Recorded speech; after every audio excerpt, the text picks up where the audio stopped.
Good evening बच्चों। और आज हम लोग पढ़ेंगे एक बहुत ही अच्छा फार्मूला है प्रकाश चैप्टर का। ये दोनों के सिलेबस में है, क्लास 10th के भी सिलेबस में है और क्लास 12th के सिलेबस में है। दोनों के सिलेबस में इंक्लूड है। इसमें लिखा हो क्लास 10th और 12th दोनों के सिलेबस में इंक्लूडेड टॉपिक है क्या? तो आज हम पढ़ेंगे लेंस के अपवर्तन का सूत्र। लेंस में कहा जाए कि लेंस और दर्पण में क्या अंतर होता है, तो दर्पण में प्रकाश का परावर्तन होता है जबकि लेंस में प्रकाश का अपवर्तन होता है। ध्यान रखना, लेंस में लाइट का रिफ्रैक्शन होगा और मिरर में लाइट का रिफ्लेक्शन होता है। तो दर्पण में प्रकाश का परावर्तन और लेंस में प्रकाश का अपवर्तन होता है। तो जब लेंस में प्रकाश का अपवर्तन होता है वो तो कुछ नियमों को फॉलो करेगा। जैसे हम लोग दर्पण में परावर्तन का सूत्र पढ़े हैं, वैसे ही लेंस में अपवर्तन का सूत्र पढ़ेंगे। और लेंस के अपवर्तन का सूत्र होता है 1/f बराबर 1/v माइनस 1/u। आज हम लोग इसी का डेरिवेशन पढ़ने वाले हैं। इस फार्मूले का निगमन हम लोग पढ़ेंगे, जिसमें सब बच्चों को पता होगा u क्या होता है, v क्या होता है, f होता है। तो u जानते ही हो, उसको ऑब्जेक्टिव डिस्टेंस बोलते हैं। u ऑब्जेक्टिव लेंथ है और v होता है इमेज लेंथ होता है और f लेंस की फोकस दूरी। इसके बाद सबसे ज्यादा ताकतवर जो फार्मूला है वह लेंस मेकर फार्मूला पढ़ेंगे, इसके न्यूमेरिकल्स। और इसके बाद न्यूटन का एक सूत्र है, इसके बारे में भी न्यूमेरिकल्स के लिए ज्यादा अध्ययन हम लोग करने वाले हैं। ठीक बेटा, तो चलिए देखते हैं अगला लेक्चर इसका क्या है। देखिए, दूसरा कुछ फार्मूलास आप ऑलरेडी जानते होंगे कि लेंस से संबंधित। लेंस जनरली दो प्रकार के। अच्छा, लेंस की परिभाषा में बताया था कि लेंस एक पारदर्शी समांगी माध्यम होता है जिसमें दो अपवर्तक पृष्ठें होती हैं और दोनों अपवर्तक पृष्ठें या तो वक्र होंगी या एक समतल होगा और दूसरा वक्र होगा, उसे हम लेंस कहा जाता है। लेंस को मुख्यतः दो भागों में बांटा जाता है, पढ़ चुके हैं सब, उत्तल लेंस और अवतल लेंस। उत्तल लेंस क्या होता है? यह एक ऐसा लेंस होता है जो किनारों पर पतला और बीच में मोटा होगा, और एक होता है अवतल लेंस, इसी का उल्टा, जो बीच में पतला होता है और किनारों पर चौड़ा होगा, मोटा होगा। और उत्तल लेंस का नेचर जानते होंगे बेटा। उत्तल लेंस को हम लोग अभिसारी लेंस कहते हैं। उत्तल लेंस को कौन सा लेंस? अभिसारी लेंस। और उत्तल लेंस को अभिसारी लेंस का कन्वर्जिंग लेंस कहते हैं, क्योंकि मुख्य अक्ष के समांतर आने वाले प्रकाश के किरणों को एक बिंदु पर कलेक्ट करता है, इसलिए उत्तल लेंस को अभिसारी लेंस। अवतल लेंस को अपसारी लेंस कहते हैं, क्योंकि मुख्य अक्ष के समांतर आने वाले प्रकाश किरणों को फैला देता है। तो उत्तल लेंस को कन्वर्जिंग लेंस और अवतल लेंस को डाइवर्जिंग लेंस के नाम से जाना जाता है। ये सब अध्ययन आप लोग कर चुके होंगे, तो इसका वीडियो देख लीजिएगा, शॉर्ट कर लीजिएगा।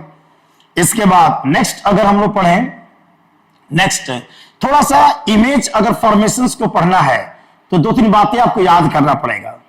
तीन नियम हैं, इन तीन नियमों की सहायता से कोई भी प्रतिबिंब हम लोग बना सकते हैं। आज प्रतिबिंब बनाना नहीं सीखेंगे, आज हम लोग डेरिवेशन करेंगे लेंस के अपवर्तन का सूत्र का। लेकिन ध्यान रखिए, अगर इमेज बनाने समय मुख्य अक्ष के समांतर आने वाली प्रकाश की किरण हमेशा लेंस के फोकस बिंदु से जाएगी, एकदम एक कंफर्म नियम है। दूसरा, और ये क्या है? ऑप्टिकल सेंटर, प्रकाशिक केंद्र से यदि कोई किरण जाएगी तो सीधे निकलेगी। पतले लेंसों के संदर्भ में जो प्रकाश किरण ऑप्टिकल सेंटर से जाएगी बिल्कुल सीधे निकल जाती है। तो प्रकाशिक केंद्र से जाने वाली प्रकाश की किरण बिल्कुल सीधे निकल जाएगी बिना अपने पथ से विचलन किए हुए। और एक इंपॉर्टेंट चीज, अगर कोई प्रकाश की किरण F1 से होकर जा रहा है तो F1 से जाने वाली प्रकाश की किरण अपवर्तन के पश्चात मुख्य अक्ष के समांतर हो जाएगा। इन तीन नियमों की सहायता से हम इमेज बना सकते हैं, प्रतिबिंब बना सकते हैं। तो तीनों नियमों को आपको दिमाग में याद होना चाहिए। चलिए बेटा, नेक्स्ट देख लिया जाए चिन्ह परिपाटी नियम। चिन्ह परिपाटी नियम के बारे में थोड़ा सा ज्ञान होना चाहिए। तो चिन्ह परिपाटी नियम में यह होता है कि अगर लेंस के बाईं तरफ की दूरी, लेंस से बाईं तरफ की दूरी को क्या नापते हैं? माइनस में नापते हैं। लेंस से दाईं तरफ की दूरी को किस में नापेंगे? प्लस में नापेंगे। मुख्य अक्ष के ऊपर की दूरी को प्लस में नापते हैं और मुख्य अक्ष के नीचे की दूरी को माइनस में नापते। एकदम अक्ष वाला नहीं होता। गणित में जो पढ़े होंगे ना, आपका एक्स अक्ष, एक्स डैश, और ये क्या होता है? वाई, और क्या होता है? Y dash. आप जानते हो ना कि जब मूल बिंदु से इधर जाओगे दाईं तरफ तो क्या लेते हो? प्लस। बाईं तरफ आते हो तो क्या लेते हो? माइनस। वाई अक्ष पर ऊपर जाते हो तो प्लस और वाई एक्स पर नीचे आओगे तो माइनस। वही नियम है, ध्यान रखना। चिन्ह परिपाटी नियम को थोड़ा दिमाग में बैठा लीजिएगा। चिन्ह परिपाटी नियम हम कैसे लगाएंगे। नेक्स्ट देखा जाए। नेक्स्ट अब हम लोग पढ़ने वाले हैं कि लेंस के अपवर्तन के सूत्र के बारे में पढ़ेंगे। लेंस के अपवर्तन का सूत्र। तो मान लो बेटा ये एक ए बी वस्तु है, ए बी एक वस्तु है, और अगर हमको इसका इमेज बनाना है, अगर मुझे इसका इमेज बनाना है तो इमेज देखिए, इमेज कैसे बनाने का एक नियम होगा। इमेज कैसे हम बनाएंगे तो थोड़ा सा बता दें। इमेज बनाने का थोड़ा सा अगर मैं नियम डिफाइन करूं, इमेज कैसे बनता है बेटा, इमेज कैसे बनता है थोड़ा सिखा दे आपको। तो इमेज बनाने के लिए अगर मान लीजिए कि एक लेंस, उत्तल लेंस की बात करें, ये हम लोग का उत्तल लेंस है और ये लेंस का द्वितीय फोकस बिंदु है और ये प्रकाशीय केंद्र। इमेज कैसे बनेगा? इमेज बनाने का नियम है, मान लो कि ए बी एक वस्तु है, एक वस्तु को मुख्य अक्ष के समांतर ले चलिएगा, एक प्रकाश किरण को मुख्य अक्ष के समांतर ले जाइएगा, और जो प्रकाश को मुख्य अक्ष के समांतर जाएगी वो अपवर्तन के पश्चात फोकस बिंदु से होकर के जाएगी। एकदम कंफर्म है, मुख्य अक्ष के समांतर जाने वाली प्रकाश किरण अपवर्तन के पश्चात फोकस बिंदु से जाएगी, और एक प्रकाश किरण को सी से ऑप्टिकल सेंटर से ले जाएगा, और जो प्रकाश को ऑप्टिकल सेंटर से जाएगी एकदम सीधे निकलेगी बेटा, एकदम सीधे निकलेगी, और जहां पर दोनों किरणें मिलेंगी वहीं पर आपका चित्र बन जाएगा ए डैश और बी डैश। ये हो गया वस्तु बेटा। ए बी क्या है? वस्तु है। ए बी आपका वस्तु हो गया, और ए डैश बी डैश क्या हो गया? इमेज हो गया। और ये दूरी वस्तु और लेंस के बीच की दूरी को यू कहेंगे, और लेंस और प्रतिबिंब के बीच की दूरी को क्या कहेंगे? भी के नाम से जाना जाता है। ये हमारा फोकस बिंदु है बेटा। फोकस बिंदु और ऑप्टिकल सेंटर के बीच की दूरी को एफ के नाम से जानते हैं। तो ध्यान रखना, यू के बारे में थोड़ा जानकारी, भी के बारे में और एफ के बारे में जानकारी होनी चाहिए। इसको मैंने डिफाइन किया हुआ, देख लीजिए चित्र बना के डिफाइन किया हुआ है। आपका ए बी वस्तु है, देखिए मुख्य अक्ष के समांतर किरण जा रही है, अब मुख्य अक्ष के समांतर जाने वाली किरण कहां से जाएगी? फोकस बिंदु से होकर के जाएगी, और एक प्रकाश किरण कहां से जा रही है? ऑप्टिकल सेंटर से, और जो ऑप्टिकल सेंटर से जाएगा, प्रकाशीय केंद्र से जाएगा, वो सीधे निकल जाएंगी, और जहां पर दोनों अपवर्तित किरणें मिलती हैं वहीं पर इमेज बन जाएगा ए डैश बी डैश। चिन्ह परिपाटी नियम को मैं डिफाइन किया हूं। इसमें बिंदु सी क्या है बेटा? बिंदु सी है ऑप्टिकल सेंटर, और बिंदु एफ क्या है? फोकल पॉइंट है। चिन्ह परिपाटी नियम को मैं दर्शाया हूं यहां पर, देख लीजिए। चूंकि यू किधर में होगा? यू माइनस में होगा, क्योंकि लेंस के क्या है? बाईं तरफ दूरी है। दिखाया गया कि यू इसमें माइनस में होगा, इसमें भी प्लस में होगा। भी प्लस में क्यों होगा?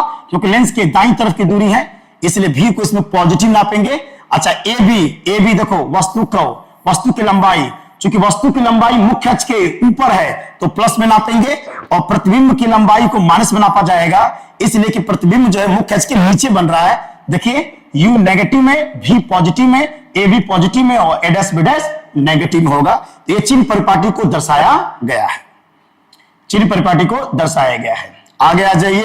अब हम लोग पढ़ेंगे लेंस के अपवर्तन के सूत्र का निगमन करने हम लोग जा रहे हैं। तो लेंस के अपवर्तन के सूत्र का निगमन करने के लिए एक प्रतिबिंब बनाया गया है। देखो ए बी एक वस्तु है, और इसका प्रतिबिंब कहां बन रहा है बेटा? ए डैश बी डैश, अभी सिखा चुका हूं।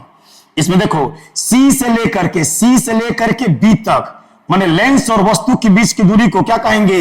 यू कहेंगे, क्योंकि बाईं तरफ है तो माइनस में। और देखो लेंस और प्रतिबिंब के बीच की दूरी को भी कहेंगे, क्योंकि दाईं तरफ है तो प्लस में।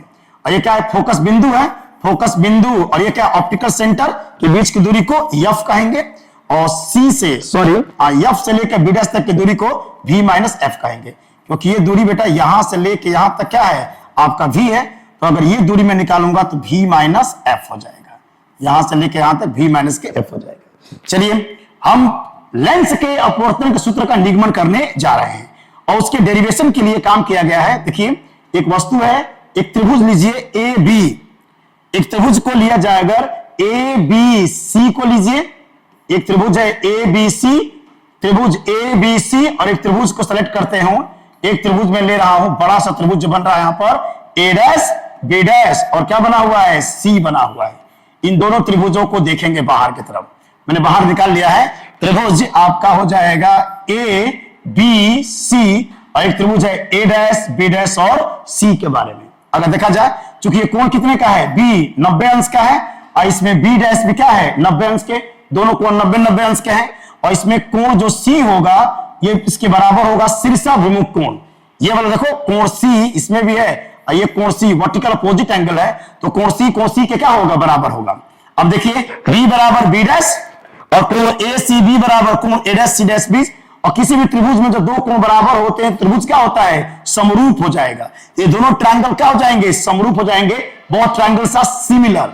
और अगर दो त्रिभुज समरूप होंगे तो हम जानते हैं कि दो त्रिभुज समरूप होते हैं तो भुजाएं अनुपातिक होंगी।